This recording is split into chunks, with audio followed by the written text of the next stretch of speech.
the transcendence of God, that God is not really limited to this generation. Siya yung bahay ng all generations. We think God is just for our generation, but He has been the dwelling place for all generations. So transcends any generation.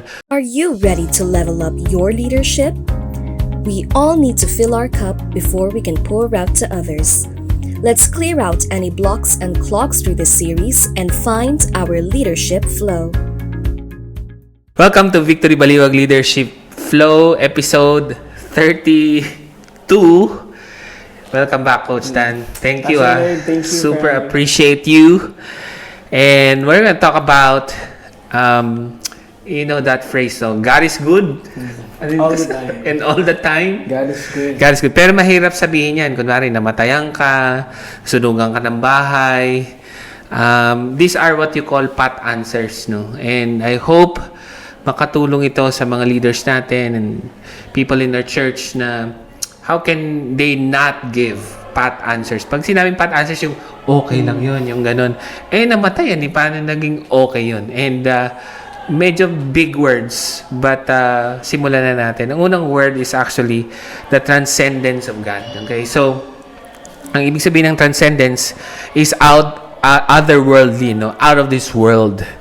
And we're gonna see that in Psalm 90. By the way, in Psalm 90, prayer of Moses, alam naman natin si Moses, nakausap talaga niya si God, no? For talagang almost all his life.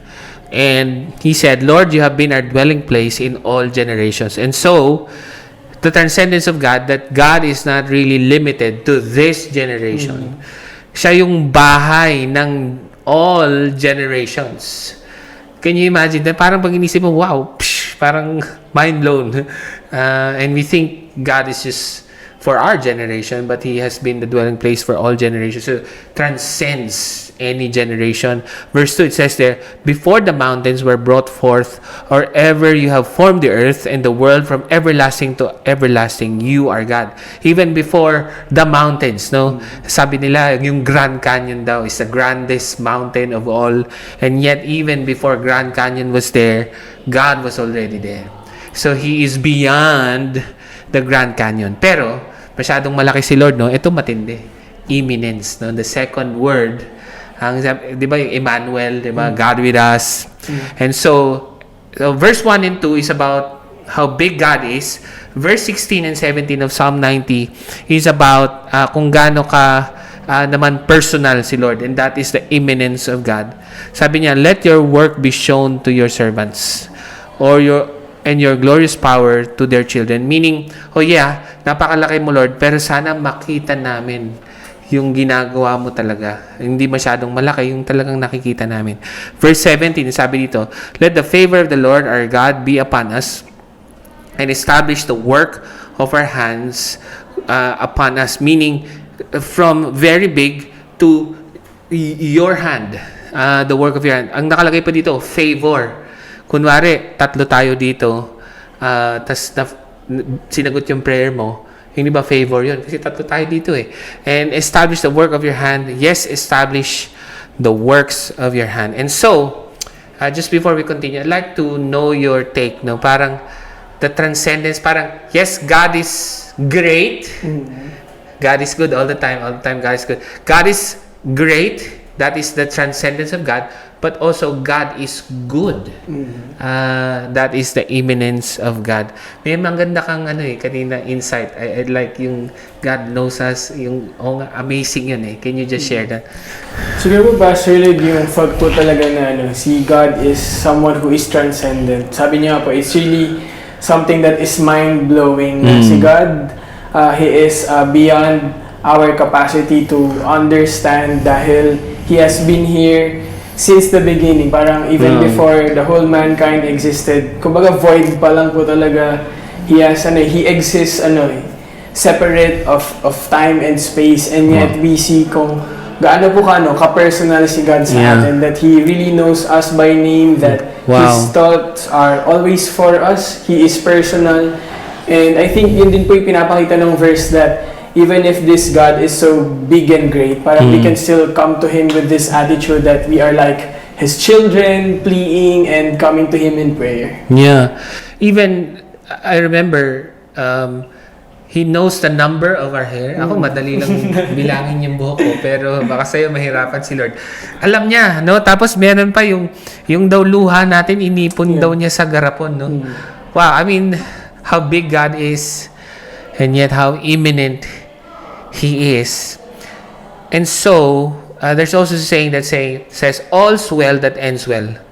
Pero okay lang din that all's well that ends well. But right now, it does not feel well.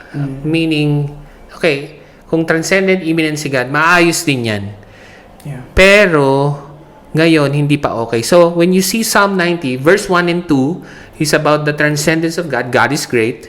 Sa dulo, God is good, the imminence of God. Pero in between, ito yung mga totoong pinagdadaanan ng mga tao. Sabi ng verse 3, you return man to dust and say, return, O children of man. Minsan ang yabang natin, no? Pero sa totoo lang, we're just dust, no? Verse 4, for thousands of years in your sight are but just as yesterday when it is past. Think about it, no? Year 2023 pa lang ngayon, no? Pag daw si Lord ang tumingin, yung 1,000 years, parang kahapon lang.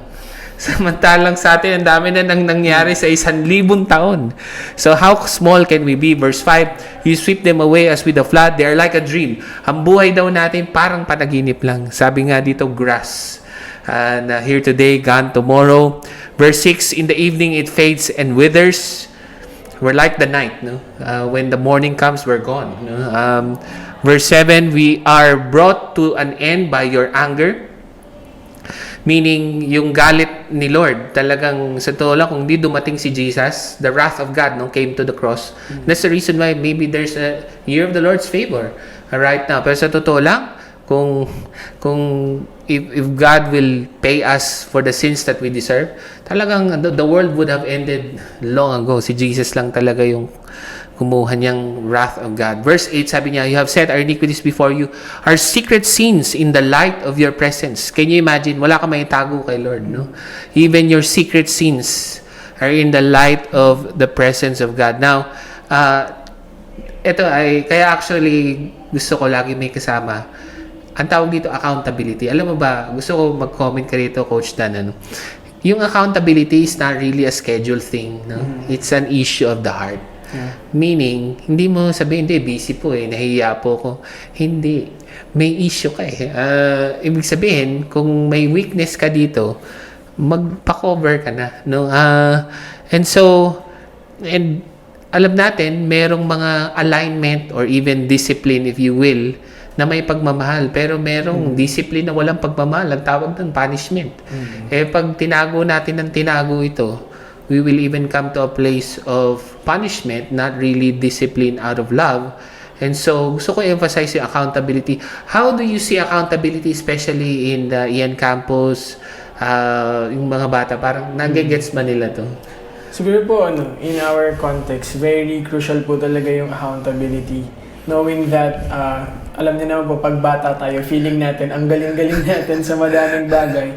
But when we see that we're not the only generation that has existed, tried these things, live in this planet, kumbaga may kita po natin that we can really know what to do by really consulting with the wisdom po ng mga nauna sa atin, people coming from different life stages, and really having a relationship with them doesn't just, alam niyo po yun, fill us with wisdom, but help us also in pursuing God po sa buhay. Yep. So I hope really yung accountability i-embrace natin yan. Verse 9, for all our days pass away under your wrath. We bring our years to an end like a sigh, no? Para ka lang daw nagbuntong hininga, wala na daw tayo kagad.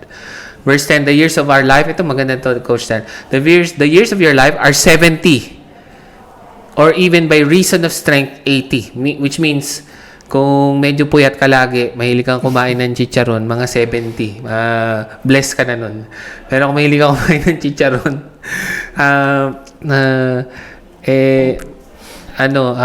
kung hindi ka pala kumakain ng chicharon at healthy ka, mga 80. And yet, the years of our life are but trouble. Sabi dito, kahit 80 years ka pa daw, marami daw trouble sa buhay. and they are gone and fly away soon. Who considers the power of your anger and your wrath according to the fear of you? And so sometimes we minimize the anger of God. Pero sa totoo lang, God is not just merciful, He is also just. No? We can see it in the cross. Kaya ma-appreciate natin yung cross. So teach us to number our days that we may get a heart of wisdom. And I realize, Coach Dan, the heart of wisdom is the heart that understands the transcendence of God and the immanence of God, how big God is and how personal He is. Last few verses, no, and then I'll ask your comment. Return, O Lord, how long? Have pity on your servants. Kung alam talaga natin yung transcendence and immanence ni God, we need to actually ask for the pity of God, the mercy of God. Satisfy us in the morning with your steadfast love. I realize without God, we can never be satisfied. And last verse, no, make us glad for as many as days as you have afflicted us. Without God, we can never be glad. Truly glad. And so, in summary, the goodness and the greatness of God may sandwich yan, tatlong ideas that we shared as you flow in your leadership. It starts with the greatness of God, the transcendence. It ends with the immanence of God, which is God's favor, God's being close and personal. But sa gitna, no, God is good all the time, God is good. All's well that ends well, but it's okay, no, if we understand even that right now it does not feel well. But what will make you comforted is the greatness of God and the goodness of God, the nearness of God, and the otherworldliness of God, meaning out of this world. So, yan ang 3 ideas natin. Final words, Coach Dan? Siguro po parang you can see po dun sa mga verses in the middle of the chapter na parang it really shows po kung gaano tayo ka-broken as human beings. Yeah.